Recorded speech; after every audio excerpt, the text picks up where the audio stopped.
Hi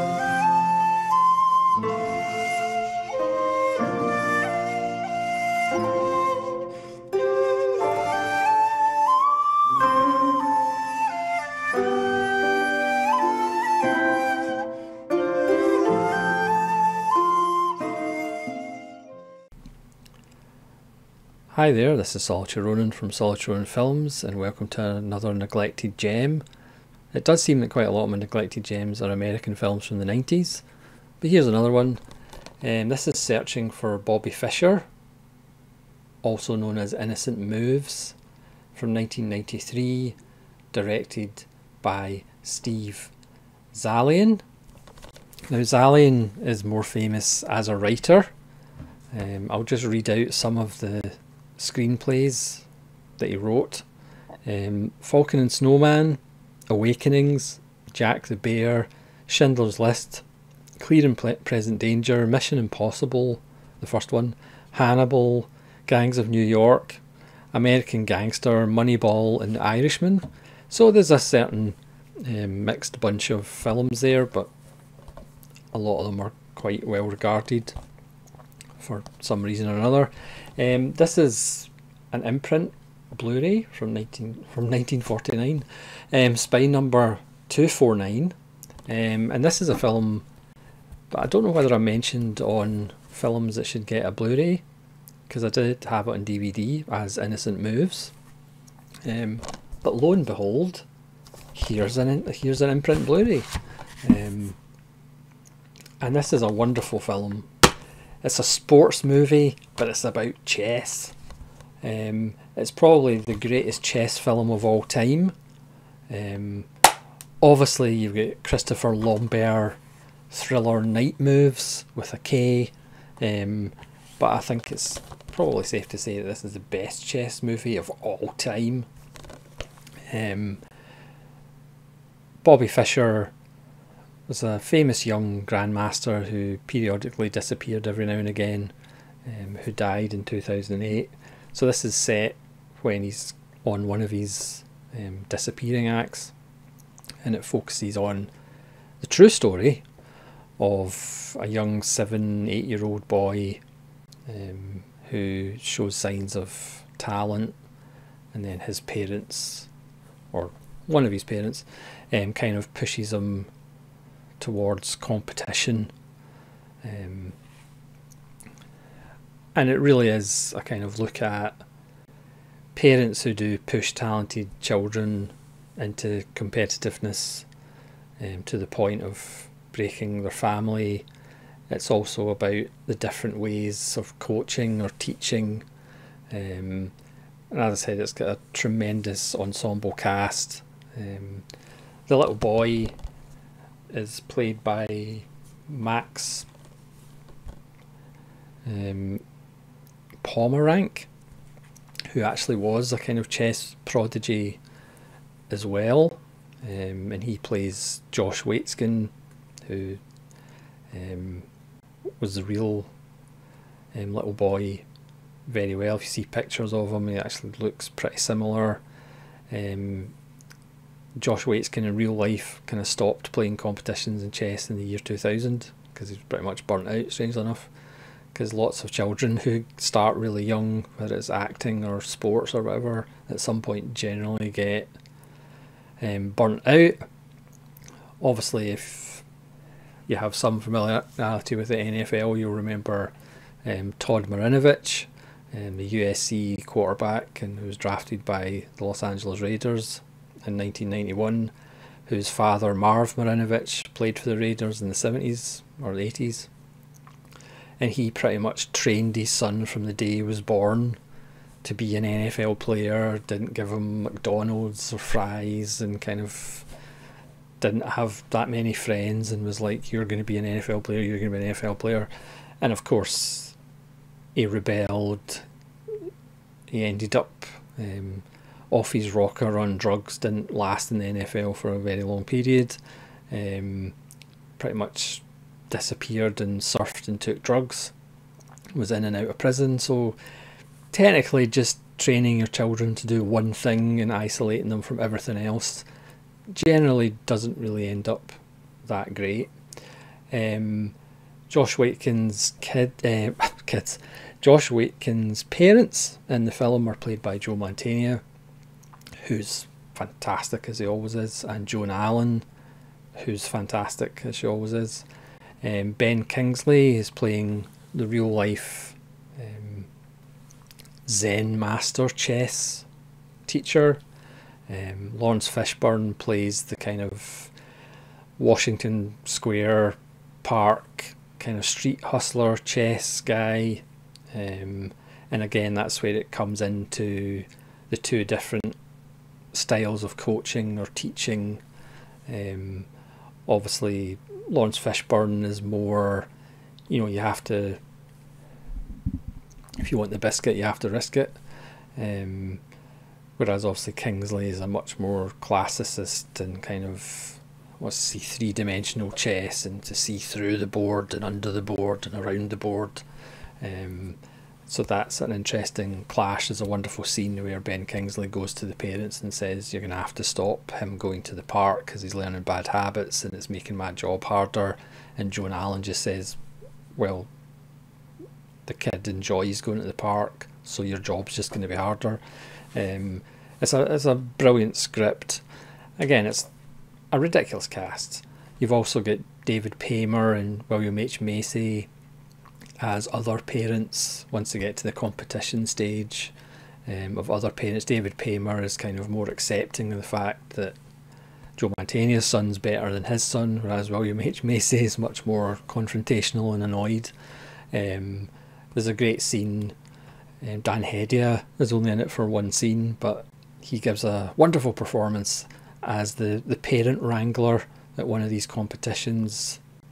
As a fight breaks out, Anthony Heald is one of the parents that get involved in a fight. He's the squirrely, weaselly guy from Deep Rising. So all the parents get marched downstairs and basically put into a locker room and caged shut while the competition's actually going on until they behave themselves. It's got lots of wonderful touches. Again, the kid is kind of just intuitively knows how to play chess. I mean, you could argue he maybe should get some autism tests.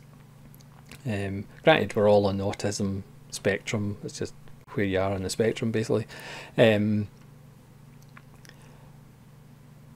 But so immediately Joe Mantegna, who is a sports writer, he wants his son, get into baseball and things like that. And it's like chess. But then as soon as he realises, he's actually quite good at it, there's wonderful scenes with him beating Josh at the start, and as Joan Allen says, it's just because he doesn't want to beat his dad. Joe Mantegna's kind of all chest out and pumped up because he can't be that good because I've just beaten him, and it's Joan Allen's the one that always grounds him and kind of says, well, he just doesn't want to beat his dad, because then obviously when Joe Mantegna says it's okay, you can beat me, he obviously wipes the floor with him. There's a wonderful scene where they're playing a game. Meanwhile, Josh is off running between moves or having a bath between moves, and Joe Mantegna's just sitting there perplexed thinking about the next move. It's just full of wonderful details. Yes, it's a sports movie, so there's certain points where he has to have the rise and then have the disillusionment and then coming back in the last third. But it is kind of done in a slightly different way. I mean, there's things that obviously are predictable because it's a sports movie, but there's also some little surprises as well. There's obviously the next prodigy coming after him, and the coach Robert Stevens, playing somewhat of a kind of wolfish character. He goes after Ben Kingsley as well. When his prodigy and all he does is chess, he doesn't distract himself with anything else.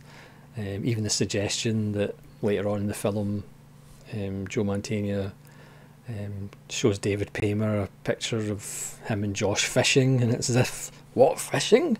And it's like, what is this? You've got to do chess all the time. So it works as a kind of satire of parents who obviously see some talent in their child and then just completely obsess it and just push the child into that without any other distractions, and of course just ruins the child. It has moments of actually teaching decency and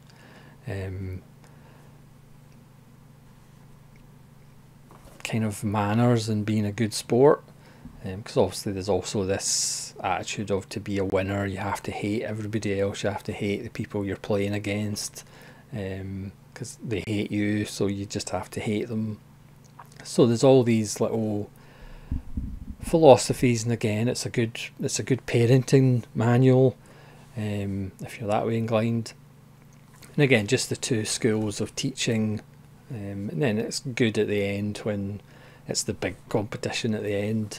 You know, Lawrence Fishburne comes along as well for support, and again you just have the clash of kind of philosophies between Fishburne and Kingsley. I mean, everybody's on top of their game. It's got a wonderful kind of another floaty James Horner score. There's kind of newsreel flashbacks to Bobby Fischer and the parallels between Josh Waitzkin and Bobby Fischer as far as kind of winning tournaments so young. There's footage of 13-year-old Bobby Fischer going round. You know, we've all seen those ones with like 20 people on chessboards and the person just walking around making all the moves. It's just, I mean, to be honest, when this came through, I wasn't actually going to watch it. I was just going to watch a bit of it, watch the special features and then do a video, but I ended up just watching the whole thing. It's actually 110 minutes, feels nowhere near it. It just absolutely flies by. As I said, I put it on not intending to watch the whole thing and ended up just watching the whole thing. It's just great writing, great acting, and as I said, it's a sports movie, so some things are predictable, but it doesn't really matter. It's just quite wonderful. But again, Searching for Bobby Fischer isn't a great title. Innocent Moves isn't that much better either. Obviously because it's a film where, quote, nothing happens. It did kind of just disappear. Again, I just saw it in video. I mean, granted, having on the back, it does have, he wasn't afraid of losing a match, just his father's love, which is quite awful. So it didn't help itself as far as box office, but now that it's now 31 years old, blimey, it's such a nice little film. This is a 1080p presentation of a 2K scan.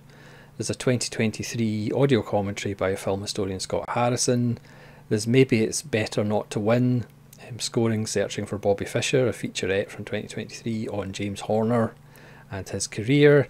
And there's archival interviews with director Steve Zalian, actor Ben Kingsley, actress Joan Allen, actor Lawrence Fishburne, chess author Bruce Pandolfini, who is the character that Ben Kingsley plays, and prodigy chess player Max Pomeranc, who plays Josh, and prodigy chess player Josh Waitzkin.